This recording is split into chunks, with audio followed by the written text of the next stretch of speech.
Merci de rester fidèle à votre programme Zoom Eco Live et bienvenue à ce nouveau numéro, cette édition qui portera notamment sur le budget 2023, désormais 16 milliards de dollars américains. Nous allons également revenir sur l'état des lieux de l'industrie minière en République démocratique du Congo. Nous allons également évoquer les facteurs qu'il faut pour relancer la SCTP ex-Sonatra. Mais avant tout, prenons d'abord les nouvelles en bref. C'est tout de suite.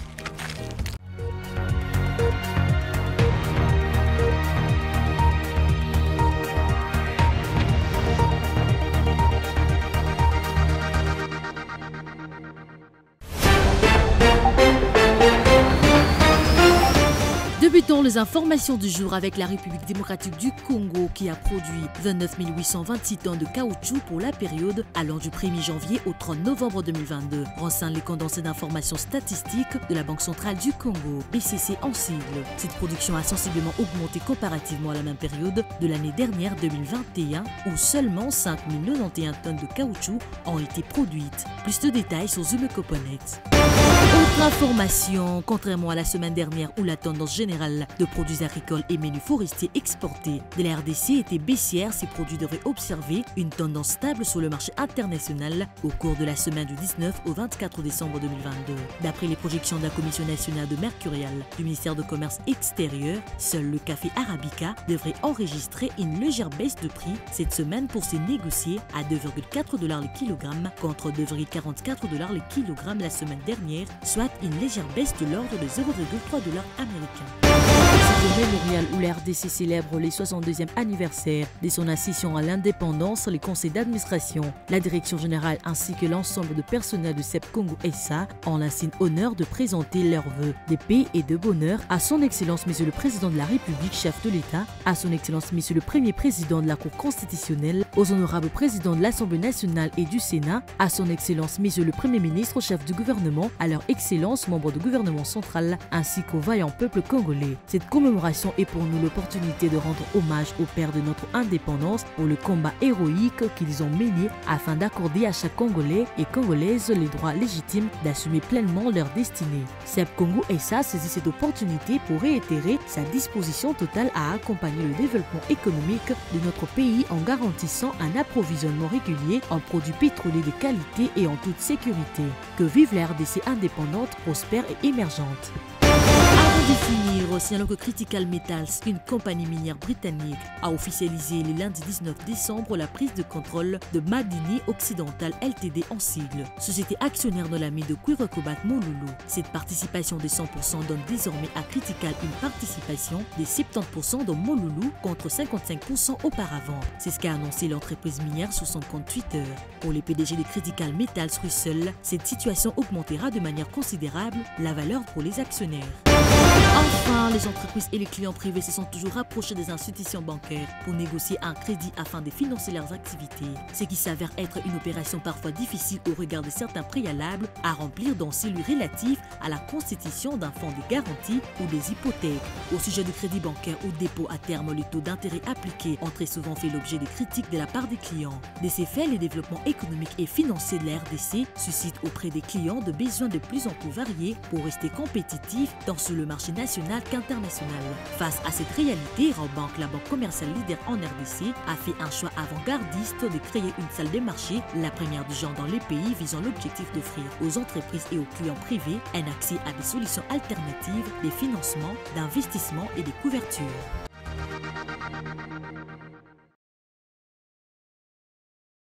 Après les nouvelles en bref, nous allons prendre cette fois-ci Judith Unamaka. Elle nous présente les chiffres clés et d'ailleurs avec elle nous allons également prélever le taux de change ici en République démocratique du Congo. Judith Unamaka, bienvenue. Merci Guy. Et bonne fête de fin d'année. Merci beaucoup. Alors on va commencer déjà avec ce taux de change puisque je l'ai dit tout à l'heure. Qu'est-ce que l'on doit retenir? Voilà, concernant le taux de change présentement en République démocratique du Congo, on peut noter qu'à l'officiel, $1 se négocie présentement à 2015 francs congolais, un franc CFA s'altère à 3,26 centimes et 1 euro vaut 2141 francs congolais, comme on peut le voir sur ces tableaux.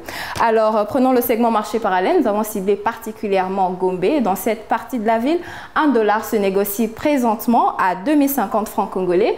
Un franc CFA vaut 3,30 centimes et 1 euro s'aliène à 2151 francs congolais. Voilà, j'aimerais qu'on parle aussi de l'industrie minière en République démocratique du Congo, principalement lorsqu'on aborde la question de l'économie en RDC. Qu'est-ce que l'on doit retenir? L'industrie minière est le secteur de l'économie qui regroupe toutes les activités de prospection et d'exploitation des mines. Alors, l'économie de la République démocratique du Congo est très spécialisée, largement dépendant du secteur minier. On peut le voir clairement sur ces tableaux que 95% des exportations de la République démocratique du Congo sont purement matières premières comme le cuivre et le cobalt. Et donc 40% sont destinés à la Chine. On peut aussi le voir que cette forte explosion du secteur minier rend très dépendant l'évolution des cours mondiaux, mais également très peu redistributive. Et le secteur minier congolais est placé au centre des politiques de développement qui misent sur la relance macroéconomique pour un recours massif aux investissements étrangers et pour permettre au pays de lutter contre la pauvreté. Alors, j'aimerais qu'on parle un tout petit peu des actions menées par le gouvernement, justement, dans le secteur de l'industrie minière tout le long de l'année 2022. Voilà, la ministre des Mines, Henriette Sama Kalambay, avait plaidé pour la mise en place d'un fonds de crédit minier, comme on peut le voir sur ces tableaux, et l'implantation des usines de raffinage du cobalt en République démocratique du Congo. La ministre des Mines a également évoqué que le fait que la République démocratique du Congo entend devenir un exportateur des produits miniers raffinés en vue de l'implémentation des usines de raffinage de cobalt, comme on peut le voir sur ces tableaux. Alors, j'aimerais qu'on parle des chiffres, puisqu'il s'agit des chiffres clés. Combien exactement l'industrie minière a pu réaliser comme production durant l'année 2022? Tout d'abord, j'aimerais souligner que nous nous sommes focalisés précisément dans la production du cuivre. Depuis le début du mois de janvier jusqu'à fin octobre 2022, la production de cuivre s'est établie à 1,966 957 tonnes de cuivre, soit plus de la production réalisée en toute une année en 2021. Et notons que la République démocratique du Congo est l'un des plus grands producteurs de cuivre au monde. En 2021, elle a d'ailleurs été placée au 6e rang mondial de pays producteurs de cuivre après l'Australie. Alors Judith Onamaka, on va se quitter avec cette question. J'aimerais qu'on fasse un focus sur le seul mois d'octobre 2022. Qu'est-ce qui a été réalisé? Pour le seul mois d'octobre 2022, l'industrie minière de la République démocratique du Congo a réalisé une production de 166 321 tonnes de cuivre contre une production de 223 712 tonnes de cuivre au mois de septembre 2022. D'après ce qui a été indiqué sur ces tableaux qui figurent à l'instant, par rapport au niveau de production industrielle du mois de septembre 2022, il s'observe une baisse sensible de production de cuivre du mois d'octobre 2022 en RDC. Et au cours de la même période de l'année 2021, la production de cuivre s'est établie à hauteur de 163 631 tonnes. En cumul annuel, l'année 2021 a enregistré une production de l'ordre de 1,797 836 tonnes de cuivre, signalant qu'à ce jour, l'économie de la République démocratique du Congo est soutenue en grande partie par la production du secteur minier. Merci beaucoup à vous Judith Onamaka pour ces précisions. Je rappelle que vous étiez à la présentation des chiffres clés. C'était un plaisir.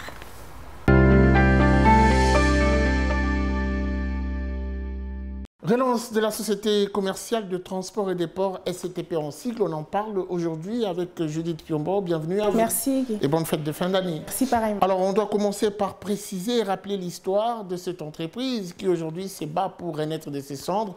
Qu'est-ce que l'on doit retenir dans son parcours? Alors, pour la petite histoire, déjà signalons que l'entreprise publique à caractère industriel et commercial a été créée en 1935 sous le nom de l'Office des transports coloniaux. Et c'était Otraco en sigle. Après l'indépendance, elle a été renommée Office des transports au Congo. C'était en 1960. Et en 1971, celle-ci est dissoute et remplacée par l'Office national des transports, ONATRA. Alors, on va parler du côté réalisation. 2 ans plus tard, c'est-à-dire en 1973, elle a atteint un maximum de 410 871 000 passagers transportés. Mais la dégradation générale de ces services ainsi que la concurrence ont malheureusement fait fait chuter considérablement son trafic des passagers à 121 779 en 1982. Et pour finir, on va parler de cette entreprise publique qui est passée en une société par action à responsabilité limitée dénommée Société commerciale des transports et de ports. Et on doit souligner aussi que ces statuts ont été enregistrés en 2010. Je sens que vous avez quand même évoqué la chute de cette entreprise à une certaine date. J'aimerais qu'on parle plutôt quand même de ces causes qui peuvent être endogènes ou exogènes qui ont concouru à la chute de l'entreprise. Alors on va commencer à parler d'abord de ces difficultés de fonctionnement qui ont été bien sûr liées notamment au délabrement des équipements, aussi bien dans le secteur de transport, des ports fluviaux et lacustres. Ensuite, on se rend en 2021 où la délégation de la société a comme ça évoqué 4 points à la base de cette situation, à savoir la créance, allais-je dire, que l'État congolais a vis-à-vis de la dite société. En deuxième lieu, la spoliation des concessions de la société. Troisièmement, la gestion des ports privés ainsi que la situation du port en eau profonde de Badana dans la province du Congo central. Alors, on va se quitter avec cette question. En peignant ce tableau, on sait voir qu'il y a quand même une difficulté qui se présente, qui s'impose, mais il n'y a pas non plus une fatalité derrière. Qu'est-ce qui est déjà fait ou que doit faire l'État congolais pour relancer cette entreprise, cette société commerciale aujourd'hui? Ok, dans le cadre de la relance donc, des activités de l'ancien ONATRA, on doit les dire comme ça, le gouvernement de la République démocratique du Congo a signé un contrat au mois de mai de l'année 2008 avec la firme espagnole Progosa. Mais au terme de 2 ans de travail déjà, le contrat n'a pas été prorogé. Ensuite, cette année, en avril, l'année en cours, la République démocratique du Congo et le Qatar ont signé un autre accord pour la résilience, la relance effective et la modernisation de la société commerciale des transports et de ports. Et on doit signaler que ce projet bénéficierait donc du financement des fonds d'investissement du Qatari. Merci beaucoup à vous, Judith Piobo, pour cette précision. Merci à vous, Guéchon. Nous allons prendre la chronique avec Patrick Bomboka qui nous présente le budget. On parle ici de plus de 16 milliards de dollars américains. C'est tout de suite avec plus de précision. Suivez.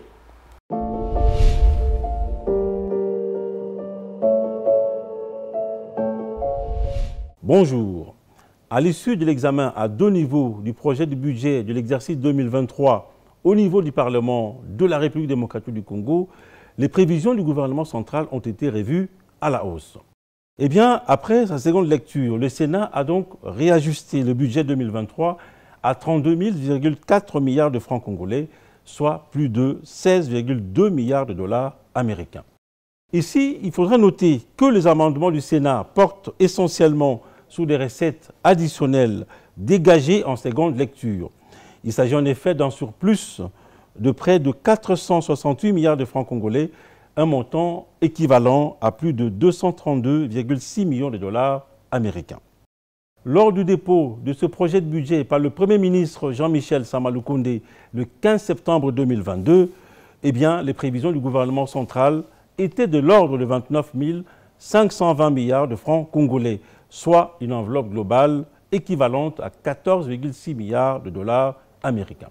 À cette étape, il ne reste plus qu'au président de la République de promulguer ces textes de la loi des finances 2023, à moins qu'il y ait d'autres nécessités de rélecture au niveau du Parlement de la République démocratique du Congo.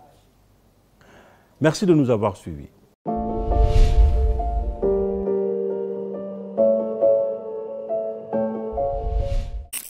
Suivez-moi tout le jour à travers Zoom Wende sur Zoom Eco Live. Abonnez-vous sur notre chaîne YouTube. Zoom Eco Live, la référence de l'actualité économique en RDC.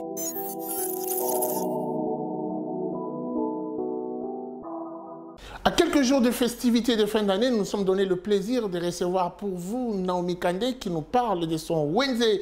Comme d'habitude, aujourd'hui spécialement, elle nous ramène du nouveau. Nous allons découvrir ensemble. Naomi Kandé, bienvenue. Merci. J'espère que le fête se passe très bien avec vous aussi. Bien sûr, j'espère. Alors aujourd'hui, vous nous ramenez quoi principalement? Alors nous avons pensé à vous ramener des diversités de sapins où nous avons un sapin qui mesure 120 cm de longueur et se vend à 31 200 francs congolais.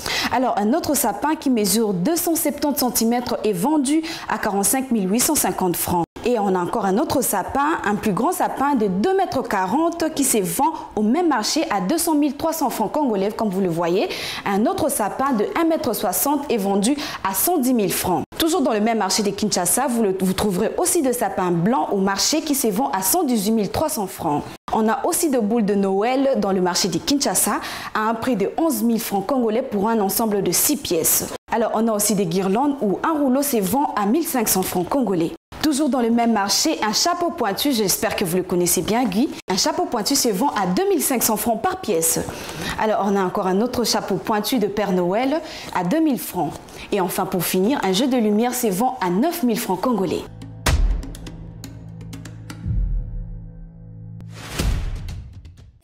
Les rendez-vous économiques, c'est dans l'agenda sur Zoom Eco Live. Abonnez-vous sur notre chaîne YouTube. Zoom Eco Live, la référence de l'actualité économique en RDC.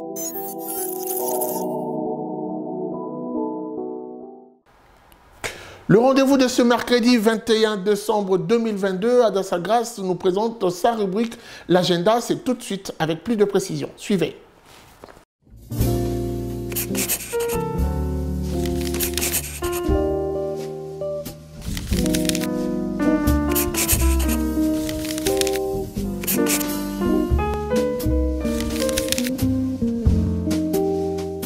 Bienvenue à l'agenda.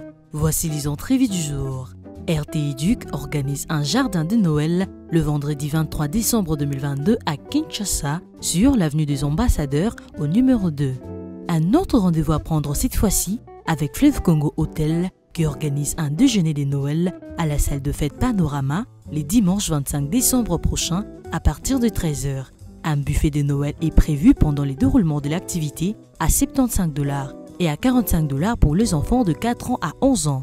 Cette fois-ci, Pullman Hotel de Kinshasa tiendra un brunch de Noël le 25 décembre 2022 à partir de 13 h.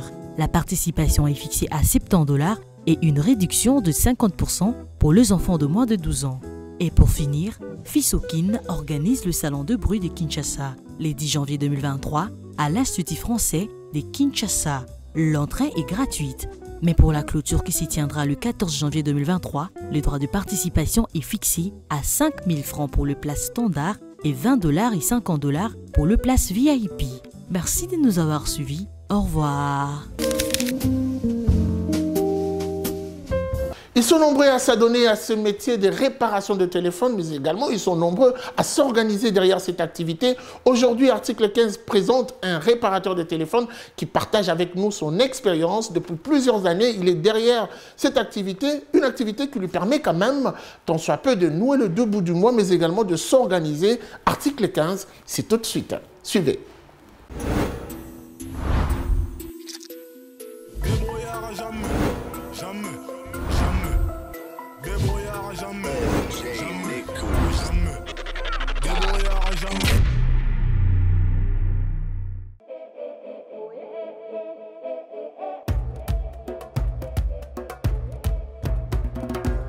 Twana komina lemba katel vulu na bungsa na pe ba telefone o nyoso pa nyoso yana mo na bungsa.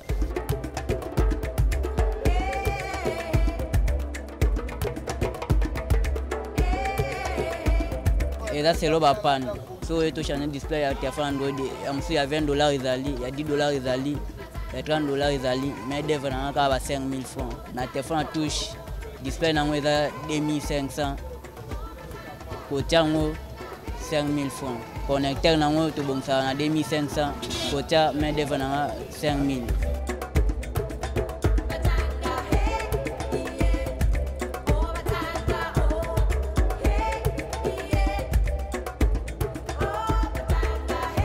Makas na ofuta pe minerva na école ngamo pe mandam na pesa ko sa pe ba rentrer na wa moyen ngamo ko.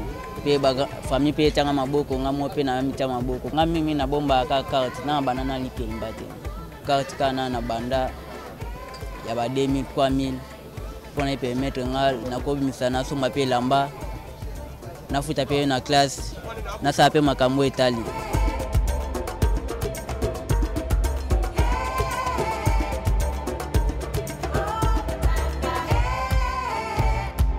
Ba difficulté ezebele. Soit tu kopanze eloko mutu esenga ofuta. So pe boyoka ni bien te boko matina la police. Comme dans la police, ba kangisi pour la ba téléphone.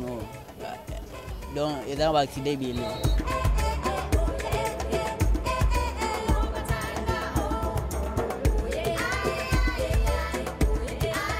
Mais ça il n'a pas ça on est à moko. Côté mana babala donc ils essaient monter. Biso babota biso pona kosala musala ezateke pona kosenga senga. Na âge na onga zaeli na 17 ans. Nalandi da métier oyo pour le bilobi pe na quand même mutu ba on peso ba sali pe boy le bilobi pe ba se trouver nante na sisi vraiment musana nga me na zwa ndamba mbongo ona zwa pona nga ekoka pe na pespe conseil na baninga na nga ba ko mosala pe ka bondenga na sala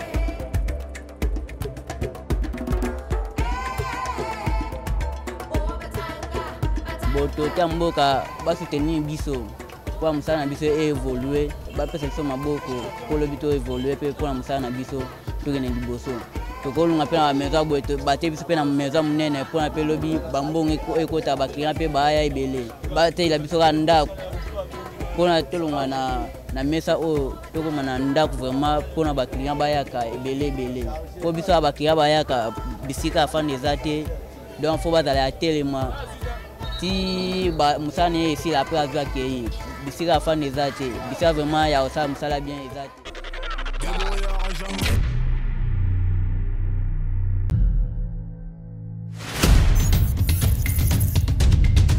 Nous avons pris l'engagement de toujours vous servir en vous donnant l'essentiel de l'information économique en RDC. Mesdames, Messieurs, c'est un plaisir de vous recevoir chez vous.